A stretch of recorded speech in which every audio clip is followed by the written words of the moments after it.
Thank you for watching this recording. It wasn't planned, it wasn't expected, because as you can see I'm in my casual wear, because I've been down at the back cleaning the lower patio area and making it safer for the hens, although they haven't shut up, cackling, much to the neighbours' annoyance because it's hot and I think they're hot too. So thank God for the hose pipe, because we were able to spray them and cool them down. I'm guided to read this to you. I pray it has some relevance for where you are at today in your journey. It's John O'Donoghue's amazing book, Bless the Space Between Us, and the reflection is about the states of heart. And he says the human body is an amazing masterpiece. With the senses we see, taste, and touch the world, drawing its mystery inside us. With the mind probe the eternal structures of things. With the face we present ourselves to the world and recognize one another. But it is the heart that makes us truly human. The heart is where the beauty of the human spirit comes alive. Without the heart, the human would be sinister. To be able to feel is the great gift. And when you feel for someone, you become united with that person in an intimate way. Your concern and compassion comes alive, drawing some of the other person's world and spirit into yours. Feeling is the secret bridge that penetrates solitude and isolation, and without the ability to feel, friendship and love could never be born. All feeling is born of the heart. This makes the human heart the true jewel of the world. But where does that leave us if we're in a spirit of helplessness? As many of us experience, only this morning I started my day feeling a bit fractious, vulnerable, helpless. It's not often I get those days, but when I do, they hit me really bad. So I just quietly sat and reflected, and I just asked the Christ, the cosmic Christ, to come into my heart and help me, to get through this day, to give me the strength, to dust myself down, not to wallow in my negative mindset. But I guess too I was mentally tired and feeling that. But sometimes it takes us over. And sometimes we feel so vulnerable. So what can we do? What can we do when we feel so helpless? Well, the only thing I do is to surrender it. To surrender that helplessness to God. And take His word to heart. Because He reminds us so frequently, doesn't He? Come to me, you who are burdened, and I will give you rest. But sometimes we convince ourselves that God has got other real issues to deal with, and that mine at the moment may be insignificant. But how wrong we are. The Father, Mother God is a loving God, and they care for us.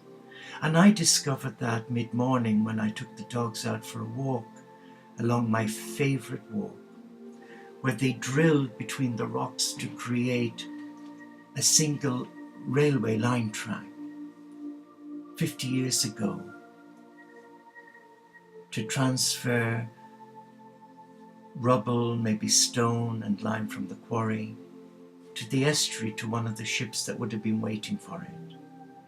Long time ago. But once I enter that pathway through the rock, you can sense energy from eons ago. And with the trees that are growing through the rock, it's like a canopy of green, nestling you in the shade. And I walked along with the dogs, and I felt a closeness with the earth. At times, my helplessness seemed insignificant, and I just quietly walked along this path, trusting that the sun will shine, and I'll be given the strength to cope.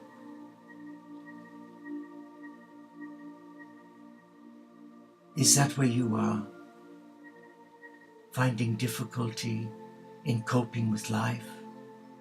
Maybe you've had a disappointment. Maybe things haven't panned out the way you had planned. Maybe you have some worries that just seem to stay forever. Have courage.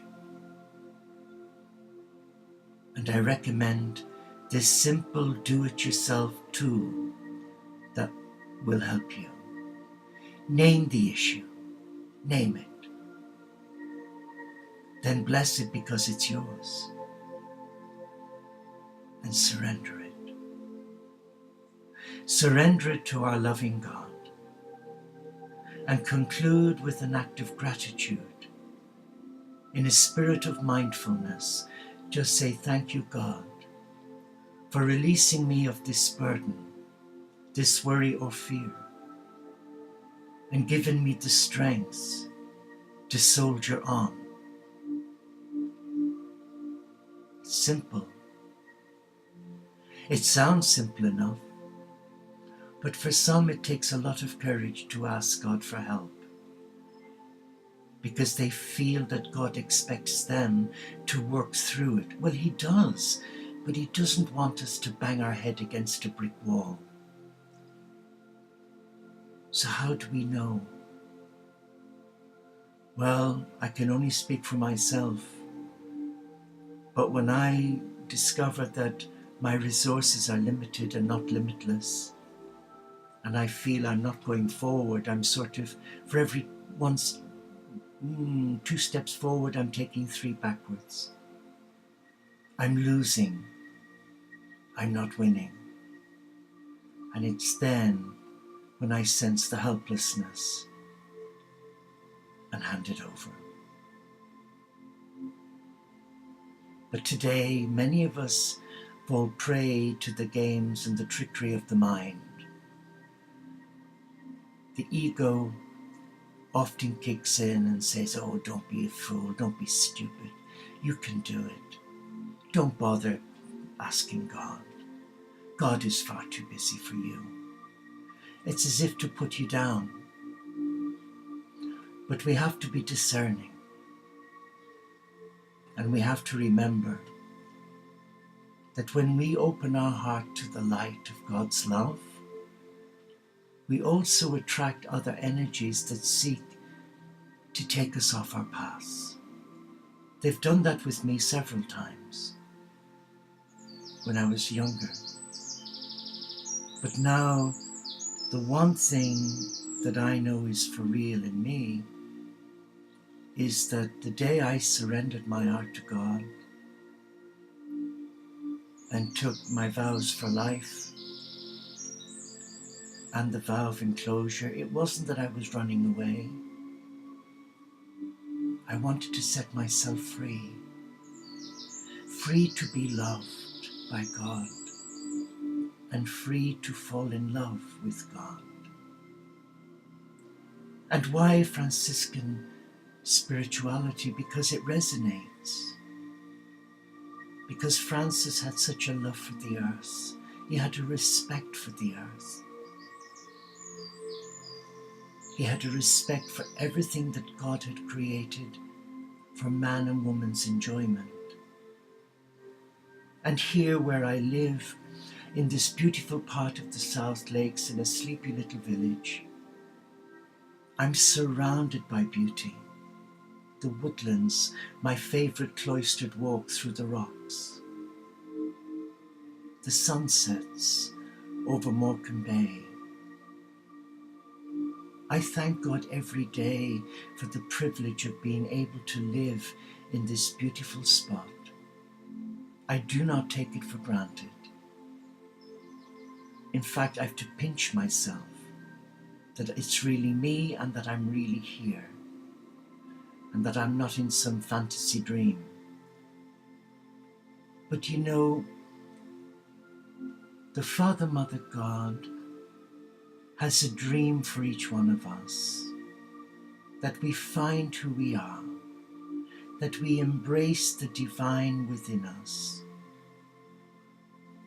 and that we have the courage to listen to that inner voice, God's voice, speaking to us.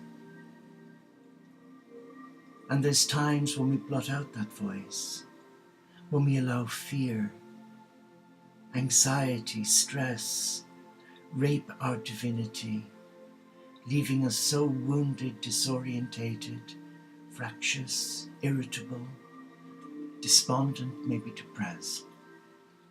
And as one who battles with mental illness each day, severe depression does kick in many times, but I've turned it round with God's help. It's now a prayer.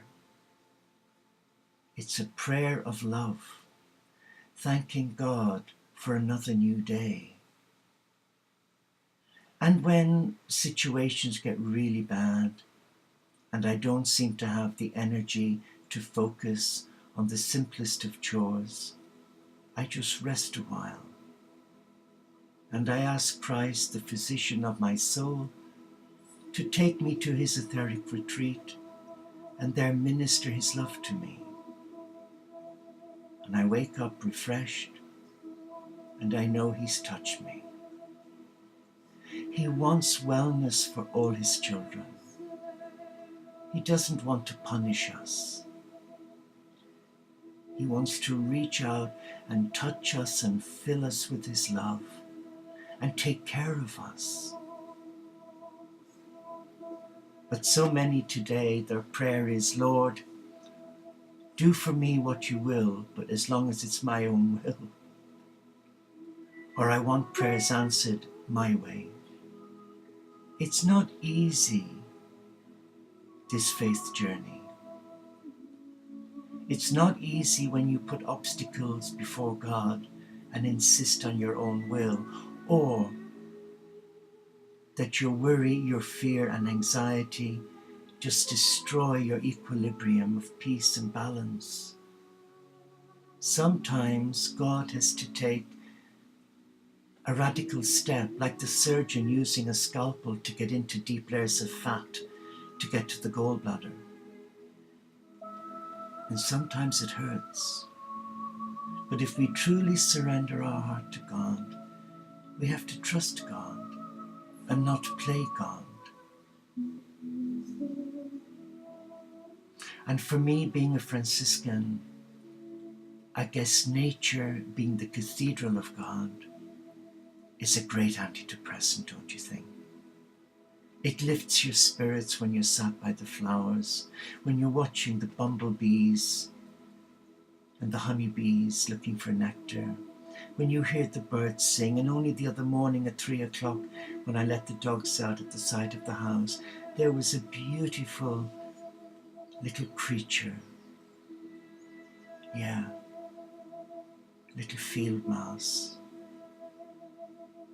And then sometimes you find nestling in the bushes one of the pheasants. We're surrounded by beautiful creatures of God. But we have to make time to find that beauty. But if we're locked in that mindset of, I can't go on, I've had enough, life is too challenging, then retreat from your mind, retreat from your situation, retreat from the drama, and make time to be still. What about a retreat, going away for a weekend to the beach, staying in a B&B, or going on a camping trip? Or what about going to stay with some friends who live near a woodland and just ask for permission for them to let you go and explore the woodlands? Take time out. I take time out. But we need to care for our mind, our body and spirit. And remember the heart. As John O'Donoghue says, the human body is an amazing masterpiece, but it is the heart that connects us with the heart of God. And the heart, I believe, is my teacher. It is the gateway to my higher self, my soul. And my soul is the gateway to God. And if you need help, I'm not too busy to reply to an email and support you. If you need to do a retreat, I can offer you that facility by doing an online retreat. If you're unemployed, I will only ask for a donation in exchange of energy. If you need help, swallow your pride and ask for it. Help is always available, and it comes to us in least ways we expect. I'm amazed at how God touches my life and how He provides for me each day. And I guess that's down to providence, where we've surrendered our life to God and He takes care of our every need. Not our wants, no, but our needs. He never abandons His children or her children who are in need. So don't despair. Take heart and remember, you are a child that is loved, a child of God. And nothing is impossible for God. It's impossible for me. And I haven't got the toolbox to be able to do all the do-it-yourself to my spirit that God has. So if you're looking for equilibrium, balance, harmony, and divine connectedness in your life today, then maybe the first step is to surrender your helplessness to God and use the gift of free will and ask God, come and help me. But be true to your heart. Be honest with your feelings. And you will be amazed. You will be amazed at what God can do for you. The cosmic Christ, the angels who are the messengers of God. All you have to do is ask, and you will receive. But please don't put yourself out of the reach of God's love. For many years as a young lad growing up in Dublin, and then as a young monk, my God was a God of fear, because I guess I based God on my father as a role model. My father was a beautiful man, a good-looking man, an amazing voice, and women loved him. But he was a bully. He was violent. And being the eldest son, I copped for it. So when I entered religious life, I had this innate fear that God was somewhat of a tyrant. But now I realize, many years down the road, that God is a loving Father. And the parable that really touches me profoundly is the prodigal son. How the father ran to meet his wayward son. Thank you for listening. And though I may not know who you are, I shall ask the God who created you to fill you with the peace of God this day. Just sit for a moment and allow me invite the cosmic Christ into your heart. Just relax for a moment. Be still. And just sense the peace and the love of your God.